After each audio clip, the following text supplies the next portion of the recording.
on the Missouri State Sports Network from Learfield. Welcome to Inside the Den with Coach Beard. Brought to you by Highland Dairy. Snack, fuel, go with Highland Dairy. Locally made, naturally delicious. Murney Associates, official realtor of the MSU Bears. Midwest Ford Dealers. Midwest Ford Dealers are driven by value. Official partner of the Missouri State Bears. Find your local Midwest Ford dealer at Ford.com. And by Big Shots Golf. Play on. Let's go! Now, here's your host, the new voice of the Bears, Corey Riggs. Good evening, everybody, and welcome to the final installment of the regular season and Inside the Den with Coach Ryan Beard on the Missouri State Bears radio network from Learfield. Unable to be at Big Shots Golf tonight. A huge thank you to them for letting us kind of take the show off campus a little bit and bring it back here inside Great Southern Bank Arena as we get ready for some men's basketball. But another great week of Missouri State football to talk about as we sit down and discuss it with the head coach of the Bears, Ryan Beard. And Coach, you all right? We need to get you water to get started here? I might have to get up and get one here in a little bit. I think I should be okay for now. All right. Well, honestly, I get a little choked up talking about this game. What a big game feel. The Bears and the Owls, we make the first ever trip to Kennesaw. These are two teams that sported identical records overall, identical records in the conference. And stylistically, you talked about it on the pregame show with us, stylistically a lot of similarities in this game. And Missouri State gets out and does what they have often done this season. They got on the scoreboard first, a 43-yard Yusef Obeid field goal. But after that, the Owls offense was clicking early. Yeah, they were. It was, and I want to hit on what you said about the championship atmosphere. Who would have thought the Missouri State Bears would even be having this conversation, that we're having a championship-style battle in November when this program was the Walking Dead about 5-6 years ago. And that's a testament to our staff, our players, for the belief and everything that they've done for this university. And back to the game, we were excited to get off and get on the board early. Obviously, we took some penalties there that knocked us off track. We needed to score a touchdown there. We had to settle for 3, and then their offense took off a little bit from there. Again, they do some creative things offensively in their first 20, 30 plays, which, again, it's a testament to their staff and those types of things. After we kind of withstood the initial surge from the offense, we were able to put the fire out on defense and settle back in and get it close going into half. This was an offense that you knew they were going to run the football. They had proven that all year, kind of a three-headed rushing attack with Coleman Bennett, a really impressive runner, kind of at the top of that list. But what Amari Odom was able to do with his arm, as opposed to he and the running backs with their legs, really kind of ended up being the difference in this game. It was kind of a career day for this young man. Yeah, it absolutely was. You've got to pick and choose as a defense what you're kind of giving them and what you're taking away. They had been running the football efficiently, so we wanted to make sure that we would not let them do that and not come in on Sunday and say they beat us running the football. Obviously, unfortunately for us, Odom had his best day maybe of his entire life. Ever. He put some balls on the money. They made some great plays. And back to the championship style of football, when you're playing a good football team, when you're playing a team that's 53-10 at home, there's going to present some challenges. They're going to make plays. And we made plays. They made plays. It was an absolute battle the whole way through. And this is not me poking fun at them. Everybody at Kennesaw was great, but the only thing about it that didn't feel like a championship game maybe was the location. It was only the second time you've been on grass all year, and the last time was at the LA Memorial Coliseum. I'm curious if that had any effect on the game, because I did feel like I watched Shamari, who had a career day on his own, and we'll get to that, but he slipped a couple of times on that natural grass surface, and it just didn't feel like a football stadium. It felt more like a soccer stadium, which is originally what its purpose was. Yeah, it was definitely a soccer stadium that had been transitioned to football, but our lack of footing had nothing to do with the outcome of that football game. Again, our guys were gutsy. They battled. Some things didn't go our way. They made a few more plays, and the surface and those different types of things don't implicate the game as much as people think. You're down 14-3 at the end of the first quarter, 2 touchdown passes. of the 5 that Amari Odom would have on the day. And then you get another Youssef Obeid field goal, this one from 44 yards out to get the scoring started in the second quarter. And then after that, it seemed like Jacob Clark and the offense kind of settled in. Yeah, that's a sign of a quality football team. You know, it almost had the feel of, oh, man, they might run away with this thing. We were struggling to get stops offensively. We were getting stoned from time to time in our drives, and we would stymie going into score. But that's what we've done all year. We settled in. We got our focus back as a full team, and we're able to, again, resurge going into half. Felt good going into half. What was it, 13-14 going into half, correct? Yep. So, again, you feel good at halftime, and then coming out, we needed to do a good job. Defense came out, got a 3-and-out. We were able to get some things going on offense, and from there it was a slugfest back and forth. Yeah, the second half was a completely different game as we go through the Bears matchup with Kennesaw State as a part of your Mercy weekly recap at Mercy. Your life is our life's work. And then it kind of got into, and I don't remember, I think it may have been you that when we did our pregame talk, you alluded to one of the old Rocky movies with Ivan Drago and Rocky, and just kind of throwing haymakers back and forth. And that's kind of what I felt like started in the third quarter. Missouri State comes out. Jamarie Robinson gets a 10-yard pass from Jacob Clark. At that point in time, the Bears are ahead 20-14. That's the first lead you'd had since 3-0 to start the game. Yeah, absolutely. You hit it perfect. And we did talk about it because we knew what type of football game it was going to be. They were throwing their best punch. We were answering with the punch of our own, and it went back and forth all the way to the last minute of the game. And again, when you position yourself in those types of football games, your thought as a coach and your thought as a team is, if you give yourself a chance to win late on the road in a hostile environment in a championship-style football game, what happens from there is left up to the players and the staff. I want to talk to you about the line play in this one, and it's not just because we'll have Mark Hutchinson on the show here in a little bit, but the offensive line for all of the different iterations this year, the different players that have been in and out injured. This may have been the best 4 quarters for our offensive line that I've seen this season. Jacob stayed upright, clean for the majority of the game. I thought that was a really impressive performance by the 5 guys up front. Unbelievable, really. And we challenged them all week. They had a good defensive front. We told them about, the different looks they would get, how strong they are, good feet, all these different types of things. And the offense just made up their mind that they were going to, be confident and understand what we needed to do to be successful, and they took it personally. They got the award last night for basically the group of the weekend, because I don't think Absolutely. It was even close. Corey, to be honest, since I've been here, I don't know if we've had an offensive line performance like we did at Kennesaw. And hats off to those guys. They're tremendous men. They, Coach Halpin did a nice job getting them going, so they helped tremendously. Well, and I would say the only other group that I could have probably put up for that award would have been their counterparts, the defensive line. So this was a defense in Kennesaw that had set a program record with 6 sacks earlier against New Mexico State. They had a program record 14 tackles for a loss against Merrimack. That was Merrimack. It is what it is. But this was a defense that gets after it. The offensive line stands up all day. Now, meanwhile, their offensive line is nicknamed like the Great Wall of Kennesaw. They only give up, on average, 1.1 sacks per game. And you not only sacked Amari Odom 5 times. For me, personally, you sacked him 6 times because one of them was taken away by a penalty. I mean, the Bears' defensive front, and so much of that is generated by the front 4 guys, did, I thought, a great job of getting to the quarterback. They really did. We were there all night. Again, we had 5, 6 sacks, whatever it was. Really should have had 10.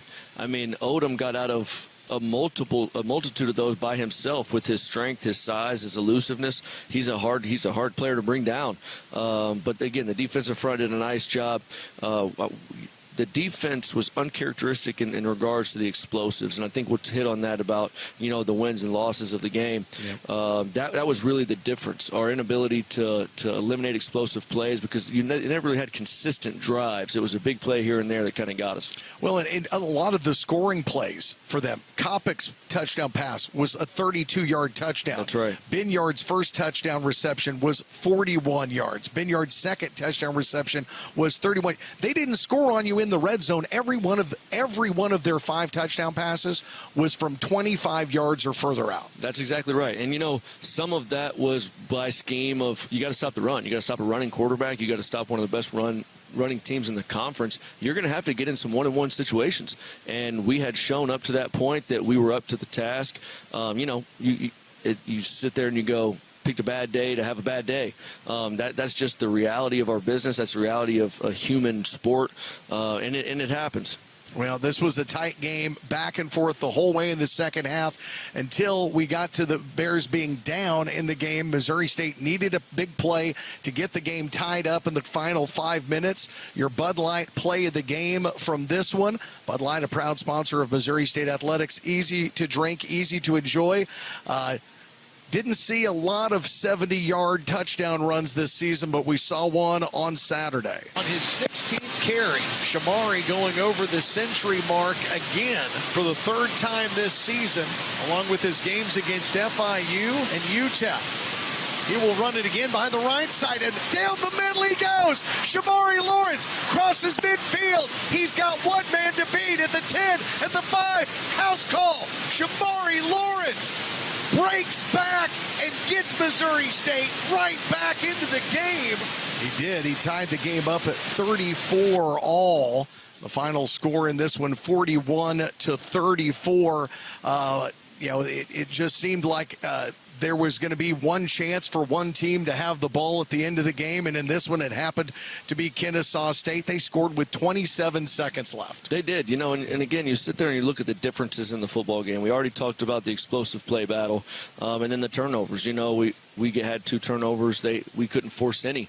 And when you talk about the last sequence of the game, all right, I want to make something very, very clear. On the offensive play calling, defensive play calling, special teams play calling, every major decision falls on the head football coach. The assistants did a great job with their game plan. They worked their hearts out. The players are intelligent, they're bright, they're vibrant. They fought their guts out for 4 quarters, okay? So just so everyone knows, there is no blame on anyone but the man you're sitting here talking to, because I'm the head football coach. Again, I'm extremely proud of what we're doing, and we believe in playing to win. So I'll reiterate that. We call the game to win. And that's what you will get as long as I'm your head football coach, and we're not flinching from who we are or what we do. And guess what? It didn't work that day. And that's okay, because we'll have many more. Well, and that's just it. And not to go too inside baseball, but one, I want you to be our head coach for a long time. Let's make that abundantly clear. I appreciate that. 2, those were not play calls, and this is just my defense of the moment. Those were not play calls that just magically got drawn out of a bag. Those were conversations, both of those plays, that you had with me in the morning prior to the game, that those were on the table, that they were plays that you could go to. And the simple fact of the matter is, if they work, you're a genius. No question. If they don't work, then all of a sudden Twitter wants to play Monday morning quarterback. It is what it is. And that's the seat. I don't shy away from that. I think it's, and I want to hit on this before we stop this segment. Yep. It's really awesome that people care enough to reach out to us on Twitter and be mad and be upset. Because 5 or 6 years ago, they didn't, Ryan. They didn't. 5 or 6 years ago, most people didn't even know we had a football team. I mean, since I was born in 1989. I love the fact that people care, the fact that fans are engaged and, hitting us up on Twitter. You can say whatever you want to me. That means you're watching our football team. And that means, you're watching a 7-4 team that's about to go 8-4 next week against the team coming to our house for senior day. But those are the things. And when you watch it on film, the cool thing is you execute those plays. And me and you were sitting here smiling, high-fiving about how cool the scheme is and, how brave we are. Hey, listen, be who you say you are and die with your boots on, and we'll do that the whole time I'm here. That's your head coach right there, Ryan Beard, as we break down the game at Kennesaw State. A little bit later, Coach will come back. We'll talk about the matchup with La Tech and Senior Day. But we're going to take our first break. When we come back, we're going to talk all offense today, and it'll begin with the Missouri State fullback Connor Lair as we continue on Inside the Den with Ryan Beard here on the Missouri State Radio Network from Learfield.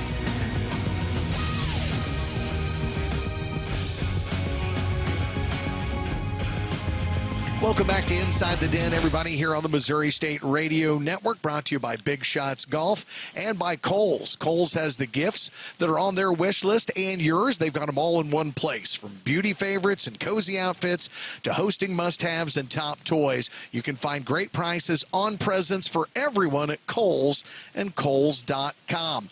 It's time now to get under the helmet, our Great Southern Bank player interview feature, and we're thrilled to be joined by the Missouri State fullback out of West Plains, Missouri, Connor Lair, on the show with us tonight. Connor, man, first of all, thank you for doing this. How are you feeling? Feeling good. Thanks for having me. Now, this is great. I say you are a guy that gets a lot of attention in a limited number of appearances, I say, because the fact that this fan base just has such a, the fan base has got big hearts. They love all the players. But when you are a local player, and most people consider a former West Plains Zizzer to be a local guy, I feel like you guys get maybe just a little bit more attention, like you and Ramon, some of those guys. Right, yeah, for sure. I mean, being a local guy, I feel like the community grasps onto the plays you make more and stuff like that. So it's been good to kind of see that success in the way they grasp onto the local guys.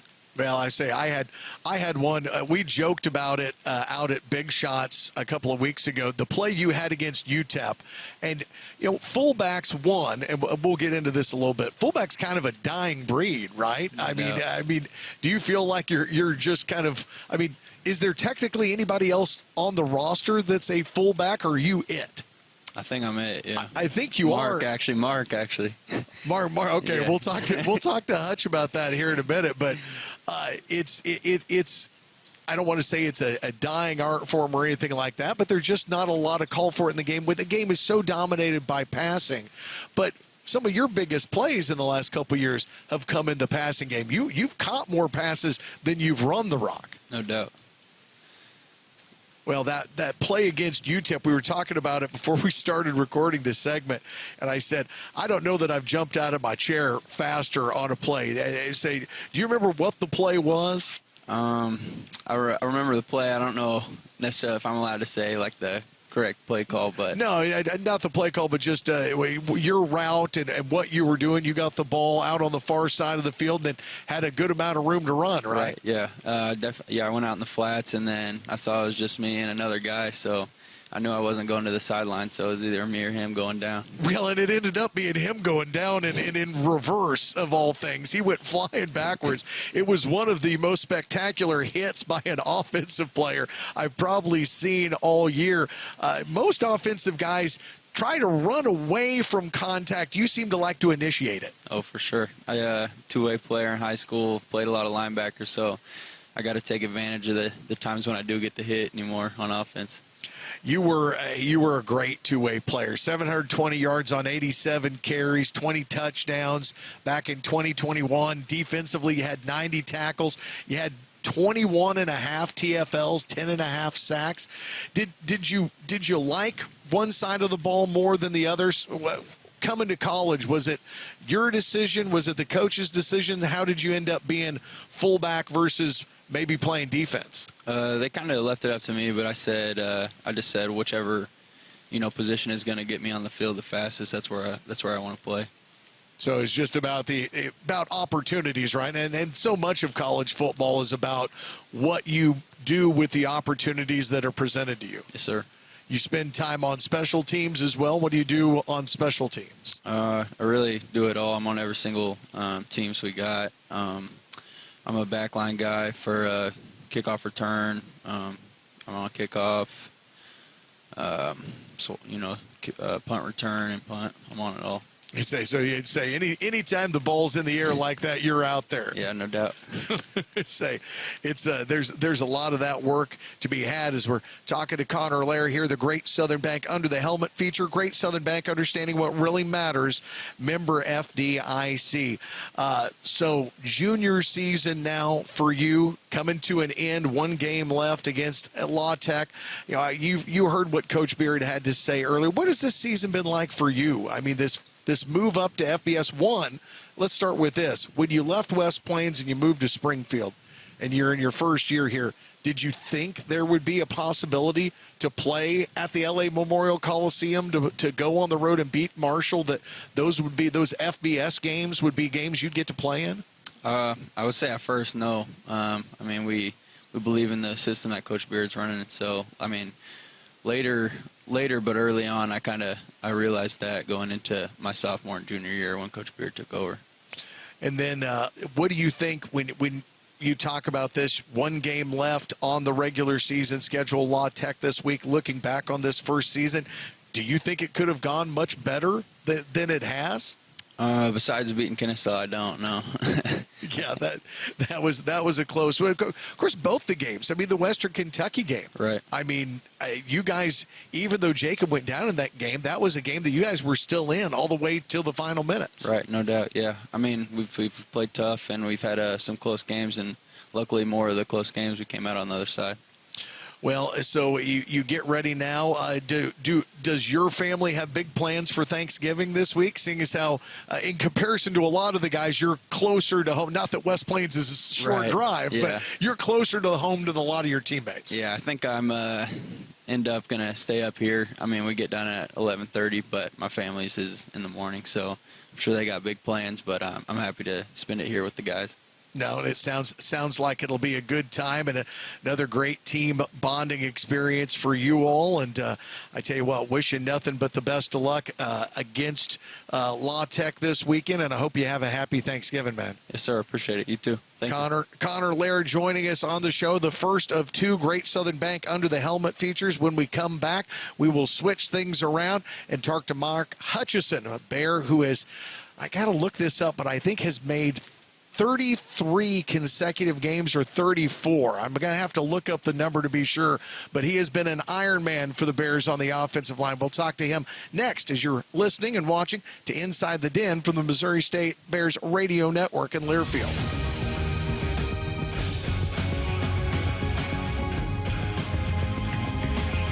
Round two of our Great Southern Bank Under the Helmet feature here on Inside the Den with Coach Ryan Beard. Tonight's show brought to you by Wilson Logistics. They are the official logistics partner of Missouri State Athletics.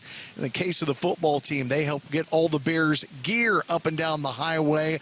And I tell you what, that has been a full-time job, as this team has traveled to all 4 time zones this year. So there's been a lot of miles covered, our thanks to Wilson Logistics. We now get the opportunity to sit down with Missouri State offensive lineman. He is a 6'2 senior from Hayward, California. Mark Hutchinson joins us on the show now. Mark, how are you doing today, man? I'm doing good. Well, I'm excited to talk to you. Now, we were talking about it before the commercial break, and I had shorted you a couple of games. You have played in 36 consecutive games now at Missouri State. When people throw around a term like Iron Man, as far as a streak like that, it is almost never involving an offensive lineman, a man of your size. To what do you attribute the fact that you have been available, upright, and healthy enough to go now for the better part of 3 seasons straight? Yeah, man, just trying to compete and just trying to stay healthy during the off season, stretching, staying strong, and just being ready when my name's called. You know, that's just why I've been played left, right. I've just been ready whenever my name's called to be out there and be ready. Well, now I've talked to a couple of different guys this year. We've talked to Cash Hudson, other of your teammates on the offensive line, and it comes up a lot, this concept of versatility. Yep. Now, you've been here at Missouri State since 2020. What, you were here the first year, the COVID year, right? Yeah, I've been here since the spring of 2021. Got some experience from the older guys at the time, and now I just take that experience and put it on the field now and just go from there. Well, I say it's experience that's paid a ton of dividends. We talk about the consecutive games played streak, but what I was starting to get to was this concept of versatility. How many different spots have you played on the offensive line? Yeah, I primarily just played guard, left guard, earlier into like my redshirt freshman to redshirt sophomore year. Then these last couple years, I'm playing right guard consistently. Then back to left guard this year. So just been all over the place, but it's been good for me. Just versatility with my footwork and being able to help the team wherever my name needs to be at. Now, did you ever, but before your college started here in high school. Did you play tackle, center, anywhere else on the line? Yeah, I played tackle earlier into my high school career, my freshman and sophomore year. Then I transferred to high schools, and that was a better high school I transferred to. So they put me at guard, and it kind of just stuck from there. Just my play style just kind of fit for guard. I mean, I'm a shorter, more aggressive type of person, so I just need to be able to be in a telephone booth. You know what I mean? Yeah. Have that fight in a telephone booth at 6'2", 300 pounds. You let me know. You can tweet at us if you'd like to get in a phone booth with Mark or not. I'll pass this time right now. Take me back to, you talked about you changed high schools a couple of times. Sometimes that can really affect a young man's opportunity at the next level to get recruited. How did you find your way to Missouri State? Well, honestly, I had to go to junior college. I went to City College in San Francisco. I started out there, and it was during COVID. It was during a weird time of recruiting. So I got a phone call from Bobby Petrino at the time. And he said, you're playing ball here early with the COVID season during that spring of 2021. So came here. I think it was a good decision. He had a winning lineage, and I love winning. I'm a competitor at the end of the day. So I just made the decision, and I never regretted it. Well, I haven't had a lot of reasons to regret it. You come in, you become a part of this team that ends a 30-year playoff drought at the FCS level, wins one of the only shares of the Missouri Valley Football Conference title that's ever been done in the program's history. And now that would have been a lot for a lot of guys' careers. That was how your career started. Now, in 2025, you're playing as a senior. Senior day coming up, and now you get to move to the FBS level and have the success that you've had. I mean, it's been quite a way to book into career here. Yeah, it's been a blessing, really, just to have a senior year that I'm having now, seeing the atmosphere at Missouri State change while we've been here. I mean, going to class now, people are knowing my name, and people are asking about the games, and that has never been a thing here since I've been here. So it's been good. It's been good. I totally understand that. We're talking to Mark Hutchinson here, Bears offensive guard, part of our Great Southern Bank Under the Helmet series. Great Southern Bank, understanding what really matters. Member FDIC. Our show today also brought to you by the Doubletree by Hilton Springfield, located at Glenstone and Kearney, where a warm cookie always awaits your arrival. What's the offensive line group like this year? I've had the chance to talk to Cash before. Had a chance to talk to Boubé the other day. He came on the show. He wanted to shout out the scout team guys for the work they put in to help you guys get better. But that core, the 5 or 6 of you that have been seeing most of the reps, what's it been like working with those guys this year? Oh, man, big thing with us is that we're just really cohesive. I mean, we've been working with each other. I mean, in addition of Boubé, and he's a great player as well. Just adjusting, we got Matt Green there, and we've been all just super cohesive. We hang out. We're planning to have lunch today at 2:30. We're always eating together and just trying to, break bread and just be around each other. I mean, that's the name of the game, especially when you play offensive line. We got us regardless, win or lose. So. Well, and you use the term the fight in the phone booth. That matchup you had this weekend with Kennesaw State, that is one of the more get after it defensive fronts in the league. They've got guys that are ranked top 2, 3 in sacks and everything. What was that battle like this weekend up front with those guys? Oh man, this week going in, I mean, we knew that we had a challenge, and honestly, the coaching staff challenged us, and it was like, this game is up to us, and if you want to be in this game. And as an offensive line, we made a decision to accept that challenge, and I think we executed for the most part. Of course, no game is perfect, but I'm just proud of the way that we finished that game out. We didn't give up. It wasn't no quitting us, and that's just huge for us, and it's good going into for the younger guys for next year, just to try to set a temper. Coach Halpman did a great job of motivating us as well. Hey, it was a grass field. Jacob Clark was wearing a white jersey, and it was clean. Yeah. You guys know you did good work that day when QB1 can stand up and stay clean like that. I asked Connor about this. I assume, seeing as how home is out in California, you'll be staying here for Thanksgiving, but hoping to get home soon? Yeah. I'll be going home probably probably around the Christmas time. But yeah, I mean, I'm gonna break bread with my boys and enjoy it here. Why not? It's my last year here, so why not enjoy it with the boys? Well, enjoy this one with the boys. Happy Senior Day and Yes, Thanksgiving. Mark Hutchinson, your starting guard for the Missouri State offensive line here in the Great Southern Bank Under the Helmet feature. We're going to take a break. Our show today brought to you by Price Cutter, keeping it local since 1967. We'll get Ryan Beard back with us here in just a couple of minutes. You're listening to Inside the Den with Coach Beard on the Missouri State Radio Network from Learfield.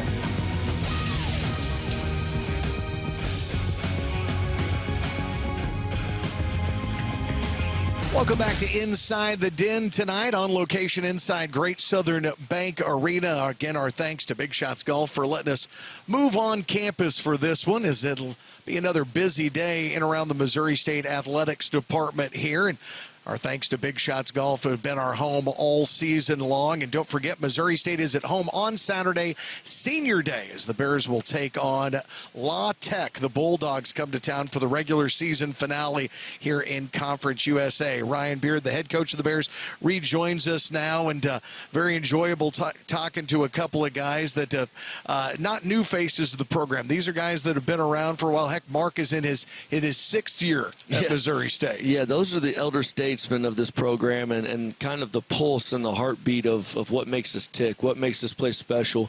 And those two are such a great example of what our core values represent. And I can't say enough good things about both of them.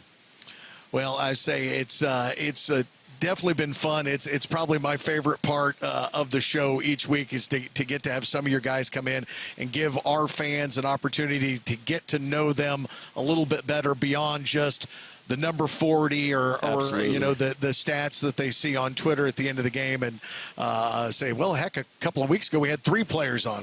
We may have to talk about expanding the show next season. Right. We'll see. But it's time now for the Parkcrest Dental Scoreboard. The Parkcrest Dental Group, for over 50 years, putting smiles on your family, friends, and neighbors here in Springfield. And again, nothing about Conference USA has been normal this year, and the scores have been all over the place. A couple of teams stepped out of conference this late in the year. Delaware, our kind of inaugural year partners, right. The Blue Hens went up and got boat raced by Wake Forest 52-14 in their non-conference matchup.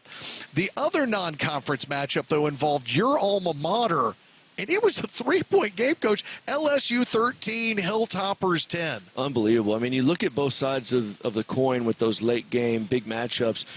You hope to catch a team that's pretty much quit like LSU and that doesn't have a head coach and all those different types of things, and maybe sneak up on them. I thought WKU did a heck of a job. But then on the other side of it, you see Delaware, having a tough matchup on a team that's still fighting, still alive, and still, has a lot to play for. So those are games that I don't love. I have to be honest. I appreciate RAD for not scheduling us in those, because I plan to be in contention for the Conference USA Championship each and every year. And I'd just much rather stay kosher and kind of move into the championship round. I'm right there with you. The only multi-score game really in the league was Middle Tennessee, Sam Houston. The Blue Raiders end up pulling away at home. They win 31-17. But everything else, we talked about it. This is the tightest, 3-point league in America. La Tech, who's coming in to play the Bears on Saturday, just gets past Liberty in overtime, 34-28. New Mexico State is a field goal better than UTEP, 34-31. And then the marquee game of the day, the game that even folks on our bus were watching, is trying to figure out if Jacksonville State could stay the only undefeated team in the league, and they couldn't. A team you beat, the FIU Panthers, took them down 27-21, the first loss of the season for the Gamecocks in league play. That's right. That's why everything is about consistency. When the talent is so similar, it becomes down to preparation, focus, and execution on game day. That's the make or break for each and every club that plays. Well, when you look at the standings now, Coach, I know the loss on Saturday is still fresh. Just a little more than 24 hours. But now Western Kentucky, Kennesaw, and Jacksonville State all at 6-1. Your Bears are 5-2. You are the the alone team in second place with a three-way tie in your first year in the league. I mean, I know expectations change after a 5-game winning streak and everything else, but I'm still just blown away by this. I couldn't be happier with the performance I've seen and the record you've got right now. That was a tough game at Kennesaw, and you're one game off the top spot in Conference USA in your first year. Yeah, what a testament to this program and the culture that we've built. Our players believe, they fight each and every day. They're high-quality human beings on and off the field. And we've got, we talk about a lot of buzzwords people use, but faith, family, and football is what we're about.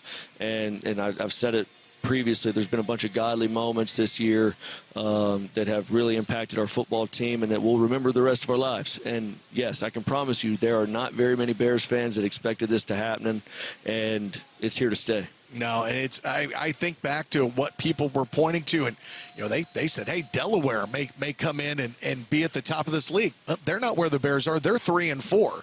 Middle Tennessee and Sam Houston have barely gotten one win this season. The Bears have beat Middle Tennessee, didn't even have a chance because of an unbalanced schedule to play Sam Houston. Otherwise, you've probably got 6 conference wins already. But that's right. That is what it is. So that's your Parkcrest Dental scoreboard. Now the Chevy dealers of the Ozarks are a proud sponsor of your Missouri State Bears. Please stop in your local Chevy dealer today. I know if we were at Big Shots Golf, what the fan question of the night would be, so I'll ask it for them. Everybody knows the rules. We've been over it. You're not supposed to be eligible to play for the conference title. We've heard that. You're not supposed to be bowl eligible, but stranger things have happened. You've seen it with teams in this league for the last couple of years. To get to 82 teams with 6 wins isn't easy. Sure. There are 72 teams that have already punched their ticket for bowl eligibility. Do you still feel like there's a chance for Missouri State's phone to ring? I absolutely do, and that's why we're keeping our players here. We're keeping them sharp. We're having them do all the schoolwork they need to do to make sure they can play in a bowl game, because it's simple as this. If there are not enough bowl-eligible teams, we are first in line with our APR score, with the record we have in conference and overall. We will be next in line. Our phone will ring if that is the case. And then, obviously, as you know, Coach Mr. Ransdell has talked at length about this, just the writing we put into the NCAA. And I'm a rule follower myself. I believe in rules, but I believe in rules that apply to the current climate. I don't believe in antiquated rules that don't make sense and don't fit the current climate of college football, and that's what this rule is. It's a rule that punishes transitioning teams for really no reason.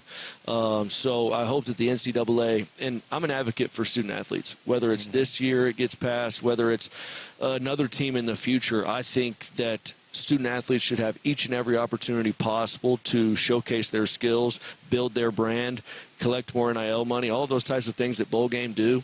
I do not think that they should be punished for a university decision to transition to FBS, especially here at Missouri State, when our foundation and the root of our football, facility is low-level D3. I just think, again, we're the kings that do it more with less, and they deserve a chance to play. So if you're asking me, let the boys play. No, I'm in complete agreement, and I'll take it one step further, and this is just the pragmatist in me. The rule didn't used to be pay $5 million to move up to FBS football. Tom Strong wrote the check. The university used the money. We bought our way into this level of football. You've now earned the right to play in the postseason of this. If it was still, $5,000, whatever the number used to be, okay, maybe I can understand making a team, but you're punishing a team that exceeded expectations this year. Which, in what other industry does that happen? I can't name one. There's not one. And my point, the testament that I will continue to make and stand on, is the fact that everything we do is about student athletes. It should be about their welfare. It should be about their ability to create generational wealth. It should be about their experience. Each and every single one of those is elevated with the ability to go play in a bowl game. And why would we sit here and we talk in front of a camera that, we're player-centric. It's all about the players. We want to do what's right for the young men. And then you punish them because of institutional control. Yeah. What are we? Be who you say you are. I know what we are here, and we're for the players, and that'll continue. So we're going to take one more break and come back and get things wrapped up here. Turn our attention to the Bulldogs of La Tech as the regular season finale is right around the corner here on Inside the Den with Coach Ryan Beard. It's all a part of the Missouri State Bears radio network from Learfield.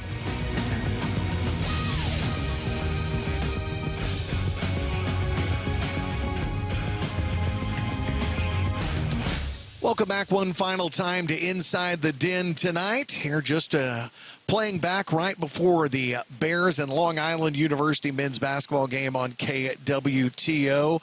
Our sponsor all season long, Big Shots Golf. Big Shots Golf is proud to be your entertainment destination for a tech-driven golf and elevated food and beverage experience. You can join the E-Club and get special promos just by going online to bigshotsgolf.com, select the Springfield location, and play on. Back one final time here with the head coach of the Bears, Ryan Beard, as we look forward toward this matchup with La Tech, a team that's gone 6-5, 4-3 in league play. They are bowl eligible, and you find that all over their website right now. They average about 25, 26 points a game. That seems to be kind of the CUSA average this year. Only really like Jacksonville State might be close to 30, and the Bears have been holding people just about every week other than last week and week one to under 30. So what do you know about the Bulldogs? Yeah, they've kind of had to reimagine their offense a little bit. They had some quarterback issues, some injuries on a few different places, and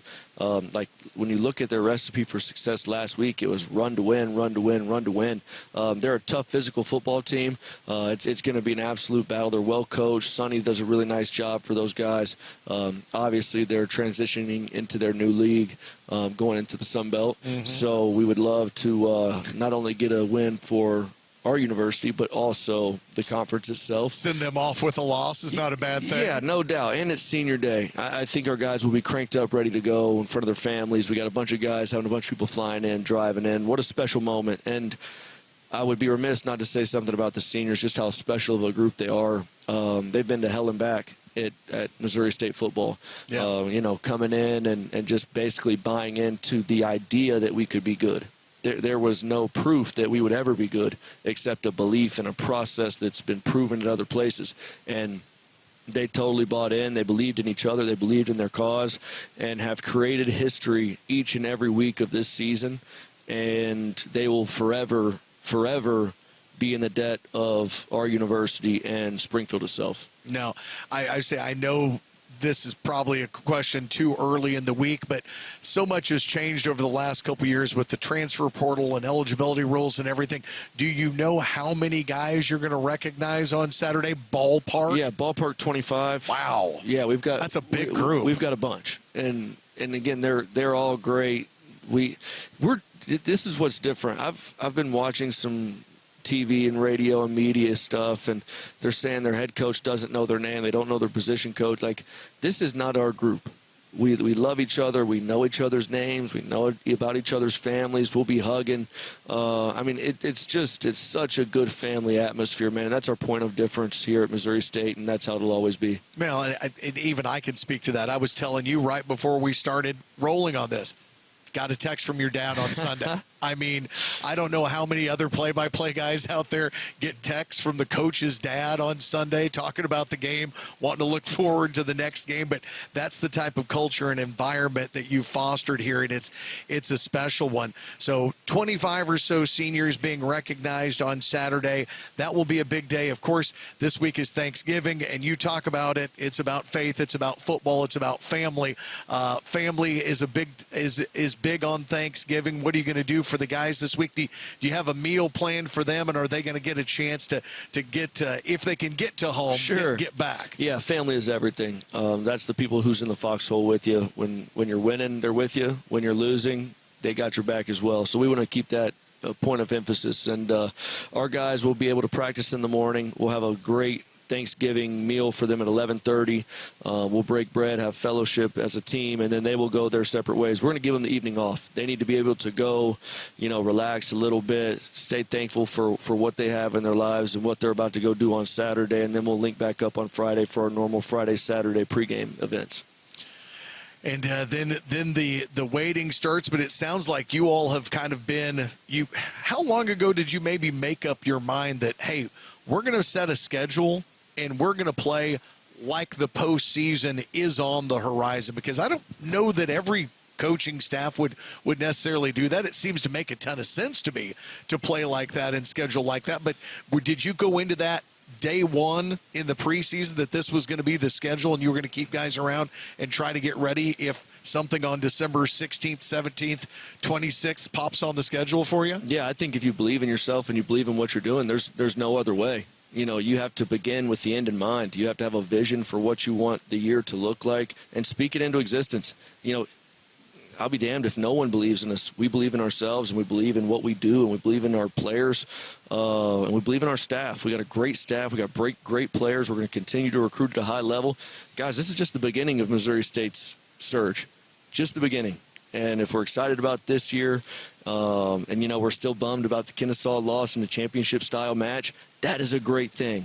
That means we're doing the right things. That means in the community, people know us, people care. So, again, hats off to the Missouri State faithful and our players and staff, and we're going to continue this upward trajectory. Well, I can't even begin to tell you. You know, I moved to Springfield in the fall of '93 as a college student who didn't know anything. I can't describe to you a time since the fall of '93 where we were talking about relevant football in November. Usually by Halloween, it's Corey, the basketball team, what do they look like? and that's not a knock. That's nothing against basketball. Sure. It's just, it is what it has been. And this is such a complete change in trajectory, the likes of which I definitely hadn't seen or been a part of. And it's definitely been the thrill of my career to kind of get to chronicle it and ride alongside you guys and watch the growth of this team and what they've been able to accomplish this year. It's just been remarkable. It really is. If you want a premier university in this great country, you want football and major winning football to be the front doorstep. You want that to be your inviting source of, you know, getting getting students involved, getting alumni involved, getting people back. Because, again, who doesn't love watching CUSA Wednesday? What do they call it? Weekly Wednesday? Weekday CUSA. There it is. It doesn't roll off the tongue. It doesn't. I'm still struggling with that Weekday USA. Yeah. So coming to a pub near you. Coming to we watched a lot of those games over the last couple of years at Big Shots Golf as well. Hey, you've got a ticket deal this week as well, and I don't want to let the show end before I remind you. It's Thanksgiving week, so it's the Stretchy Pants sale on tickets. You in select sections can get a $10 ticket to the football game on Saturday, turn around and get a $10 ticket to the men's basketball game here on Sunday as well. So you can go online to MissouriStateBears.com/tickets and find those opportunities. Definitely use that $10 ticket. Use the opportunity to come out and celebrate this team and these seniors on Saturday, all 25 of them. You may not know them, but I guarantee you that they've earned the right to have you come out and celebrate them this year. Absolutely. Come enjoy the game. Come get in that ticket special. Support all of Missouri State. That's the best thing that I think our new administration is doing is they've wrapped their arms around premier athletics in every single sport, every single situation, and we're going to rise to the occasion. Go Bears. Go Bears indeed, Coach. Thank you very much. Thanks, as always, brother. Appreciate you. Our thanks to our guests as well, Mark Hutchinson and Connor Lair, for joining us on the show, and our producer back at Zimmer Radio, Stan Shaw, Jeff Boggs, for keeping the show on all season long. Hey, happy Thanksgiving this week. Come out and see us on Senior Day. Until next time, I'm Corey Riggs. This has been Inside the Den with Coach Ryan Beard on the Missouri State Radio Network from Learfield. Inside the Den with Coach Beard has been brought to you by Chevy Dealers of the Ozarks. The Chevy Dealers of the Ozarks are proud sponsors of the Missouri State Bears. Stop into your local Chevy dealer today. Bud Light, easy to drink, easy to enjoy. And by Price Cutter, keeping it local since 1967. The preceding has been a Learfield presentation on the Missouri State Sports Network.